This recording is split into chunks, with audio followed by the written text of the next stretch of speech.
আমি বলবো আমি সকাল থেকে দুপুর অবধি কী করি। হাই বন্ধুরা, আমি দীপা, ভাড়াবাড়ি ছোট্ট সংসারে মিনি ব্লগে তোমাদের স্বাগত। এখন বাজে 7:30। ঘুম থেকে উঠে ঘর দুয়ার ভালো করে গুছিয়ে নিই। তারপরে সবার আগে আমি চেষ্টা করি চুলটা আঁচড়ে নেওয়ার, নাহলে চুলে প্রচণ্ড জট পড়ে যায়। এবার চলো ঘরটা ভালো করে ঝাড় দিয়ে দিই। আর সকাল থেকে খুব জোরে বৃষ্টি পড়ছে, কিন্তু বাইরে একবারও যাওয়া হয়, কিন্তু দেখো কি জোরে বৃষ্টি পড়ছে। আচ্ছা, তোমাদের বৃষ্টির সিজন কেমন লাগে আমাকে জানিয়ে তো। এদিকে দেখছি মা অলরেডি চা করে রেখে দিয়েছে।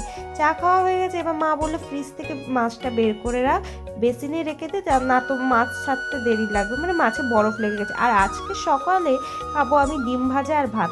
এবার খেয়ে নেওয়া হোক। খাওয়া দাওয়া শেষ করে মা ওদিকে বললো এবার একটু মিক্সিতে দৈনন্দিনের যে মশলাটা আছে সেটা পেস্ট করে নে। তো আজকে হবে রান্নাতে লোটে মাছ আর হচ্ছে উচ্ছে ভেন্ডি দিয়ে একটা সর্ষে দিয়ে তরকারি। এবার রান্না তো মোটামুটি শেষ।